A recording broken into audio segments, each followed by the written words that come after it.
Ele pergunta o seguinte: problemas emocionais também podem ser um dos fatores que levam os jovens a usar drogas? Sem dúvida, esse é um dos pontos mais importantes quando a gente vai falar de uso de drogas. A gente sabe que de cada 10 pessoas que usam drogas, 7 a 9 têm algum problema psiquiátrico além do uso de drogas. Então vai ter um quadro de depressão, de ansiedade, transtorno bipolar, esquizofrenia, algum outro transtorno mental que precisa ser tratado além do uso de drogas.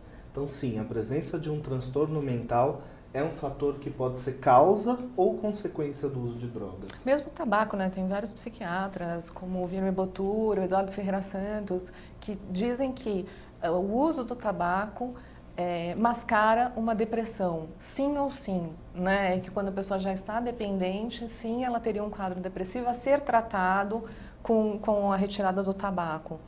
Por quê?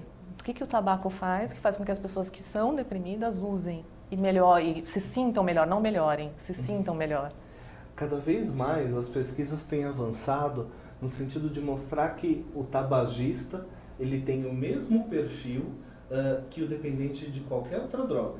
Então, algumas pesquisas têm mostrado que o padrão de impulsividade do tabagista ele é o mesmo do dependente de cocaína, que o padrão de baixa tolerância à frustração do tabagista ele é o mesmo do dependente de maconha ou de álcool. Então, cada vez mais a gente tem compreendido o dependente de tabaco como uma pessoa que tem as mesmas vulnerabilidades do dependente das outras drogas. No caso, o cigarro ele é um estimulante do sistema nervoso central. Então, se você está deprimido, se você está mais para baixo, quieto, desanimado, e você fuma e ganha uma dose extra de estímulo no seu cérebro, você mascara esses sintomas. Você fica mais animado, você fica mais disposto a realizar as suas atividades e aquele sintoma depressivo que iria te derrubar, não te derruba tão facilmente. Então, por isso que o cigarro, ele sim pode mascarar uma depressão. Tem outra pergunta aqui, e é pra gente até diferenciar, né? Que nem tudo que vicia é droga. Né? O usuário que não se identifica, né, internauta que não se identifica, porque aqui fala usuário não logado, por isso que eu falei usuário, hein? Falou o seguinte: já que vocês estão falando de vícios, gostaria de saber sobre um vício que tenho e que acho que pode ficar bem sério, tanto quanto a uma droga, que é o vício no açúcar. Gostaria de saber do doutor sobre isso. Gostaria de saber se o açúcar, com seu efeito viciante e que altera o nosso organismo de alguma forma, pode ser considerado uma droga. Hoje em dia, as pesquisas têm caminhado muito no sentido de identificar comportamentos que causam dependência. Essa é uma área que é muito nova na psiquiatria, que vem sendo cada vez mais estudada, é um campo bastante interessante de estudos, mas que a gente ainda tem muito pouco conteúdo sólido para passar para as pessoas. Cada vez mais comportamentos como compras excessivas, sexo excessivo, uso excessivo da internet, comer excessivo, vêm sendo compreendidos como comportamentos dependentes. Teve um estudo, que foi o primeiro estudo que levantou a bola de que o açúcar poderia ser uma substância viciante, que foi um estudo feito em 2009 com ratos. Foram examinados 132 ratos, que podiam escolher. Os ratos apertavam uma alavanca e eles recebiam uma injeção de cocaína, então cocaína na veia, ou eles apertavam outra alavanca e eles ganhavam uma dose de água com açúcar para beber. E os ratos, todos, 100% dos ratos, preferiam a água com açúcar. É por isso que eu sou viciada em açúcar. Me puseram no teste do ratinho, puseram açúcar na minha veia. Eu sabia que tinha alguma coisa errada, eu tinha certeza. Tô brincando, mas sou viciada em açúcar mesmo. Popita, um beijo pra você, meu amor. Também te amo, querida. Um beijo pra você, pra Má, pro Felipe. Um beijo pra você, meu querido. Um beijo pra todos os genepis que estão aqui no nosso chat. Ana Maria, querida, um beijo pra você. Pergunta o seguinte: se uma pessoa toma medicamento antidepressivo devido à depressão e por conta, para qual o maior problema? Pelo que eu entendi da pergunta da Ana, que ela toma remédio por conta própria. Por conta própria, sem indicação médica, ou qual é o problema de tomar remédio sem indicação médica? Talvez a pergunta seja essa, Ana, me corrija se eu estiver errada. Então, o grande problema, para começar, é tomar o remédio sem indicação médica. Tem um problema que o antidepressivo é um remédio que precisa de receita para ser comercializado, então ela já vai ter uma dificuldade para comprar, ela já vai ter que ficar circulando nos prontos-socorros ou nas farmácias até achar alguém que tope fazer essa venda sem a receita. Mas vamos combinar que não é difícil, né, Não é Tiago? tão difícil. Não é tão difícil, porque a Não é gente tão recebe de difícil. paciente que já está tomando medicamento, que o primo da tia, do amigo, né, arranjou uma receitinha. Já que a gente está falando de tráfico, rola esse Rola esse tráfico. de receitas e de comprimidos. Mas o grande problema são os efeitos colaterais. Então, você não sabe se aquele remédio ele pode até ter um efeito benéfico para você, mas todo remédio tem uma gama de efeitos colaterais que vão ter que ser pesados na hora de você indicar ou não para determinado paciente. E isso só o médico que vai poder avaliar para saber se aquela medicação é a melhor para o seu caso. Uhum. Lembrando assim, também de outros medicamentos que às vezes são chamados de antidepressivos, mas que não são antidepressivos e que por si também podem causar dependência, geram tolerância, como são os ansiolíticos, aqueles medicamentos tarja preta, né? Que também geram quadros de dependência química, né? Assim, né, Tiago? A Ana Maria corrige, ela fala que ela perguntou não por conta própria, mas foi uma indicação médica. Então eu não entendi a pergunta, Ana. Ela fala assim, existem psiquiatras, me desculpem os doutores, né? Mas que só dão remédio e não tratam a nossa cabeça, entende? Ou se entendo. Existem, Ana? Ana. Existem mesmo, Ana, existem mesmo, né? Na verdade, a medicação é uma das formas da gente lidar com as questões mentais, né? Assim, que ajudam e que existem e hoje em dia estão cada vez mais desenvolvidas, com menos efeitos colaterais, mais específicas e que ajudam bastante em muitos casos, mas que a gente vê na clínica que só a medicação não dá conta de toda a gama de questões que nossos conflitos e problemas mentais apresentam, né? A medicação, ela está ali atuando no físico, né? Mas nem sempre no psíquico. Por mais que você reformule suas atitudes e seus pensamentos usando a medicação, e a gente sabe que são reformulados de alguma forma, né? Enfim, antidepressivo é para você ter um olhar mais positivo para as coisas, para o mundo.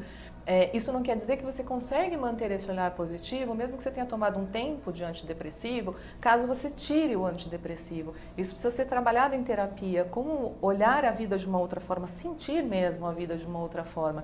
E o remédio ele não pode te dar isso, né? Ele pode te dar enquanto tomado. Exatamente. Se você encontrar um médico, um psiquiatra, que passe o remédio e diga que só o remédio vai resolver os problemas da sua vida, é melhor você ficar bem atento e pensar em mudar de médico, porque alguma coisa está errada.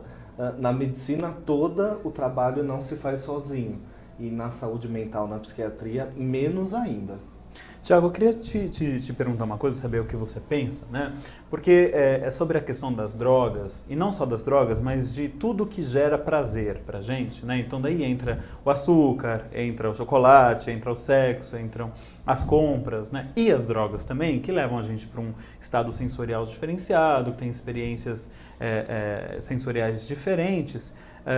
E que sempre existiram. Acho que na história da humanidade, né, as civilizações primitivas sempre tiveram lá um cogumelo, um ópio, uma plantinha, né, que levava a pessoa a um estado de consciência diferente, alterado, e produzia sensações corpóreas prazerosas, e então esse potencial ao vício, a viciar em tudo que é gostoso, que é bom, acho que sempre existiu e não sei se um dia vai deixar de existir, né? Como é que você vê isso na sua clínica, que é bastante específica com usuários e pessoas dependentes?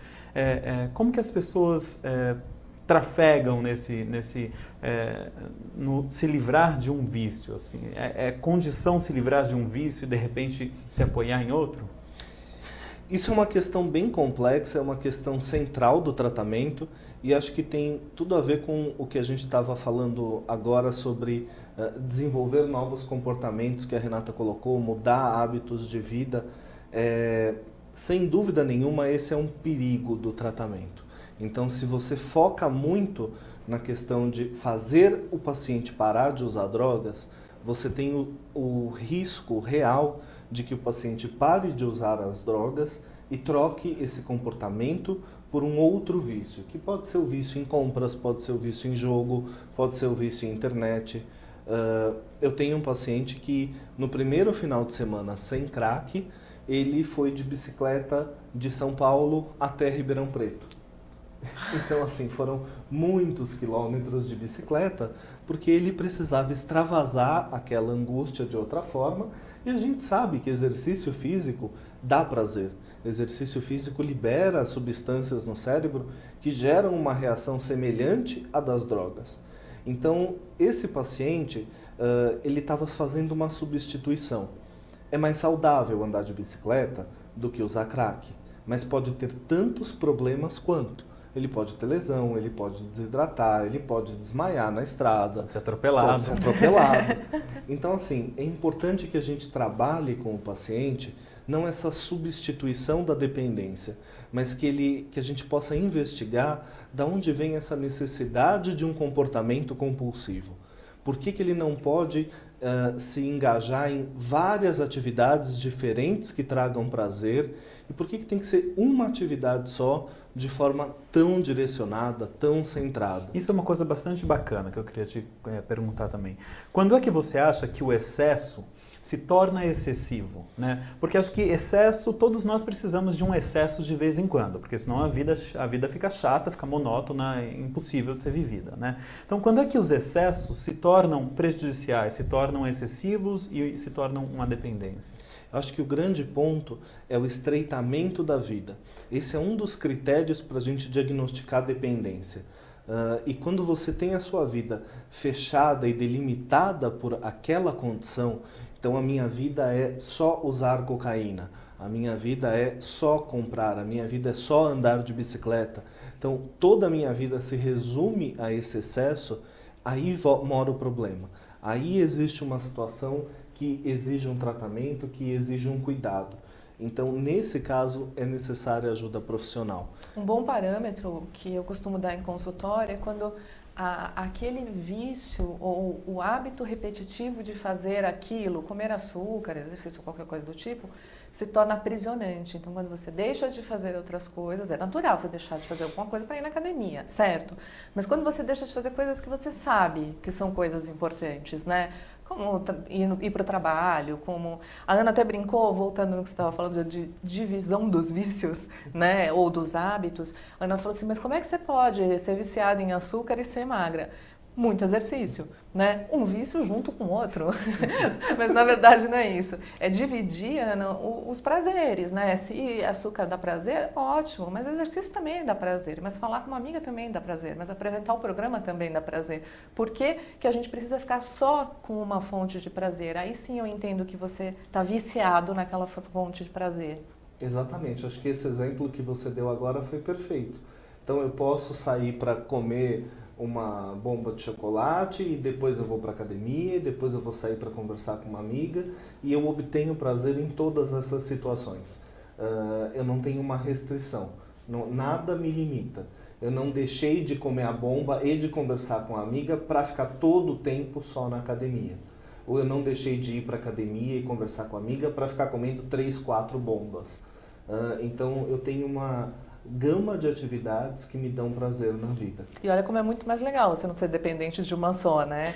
Quando uma atividade não te controla, quer dizer, então você mantém o domínio daquilo que você escolhe. Você escolhe usar aquilo, comer o açúcar, comer a bomba ou ir para academia, e não aquilo que começa a te dominar e a te aprisionar, como a Renata colocou, né?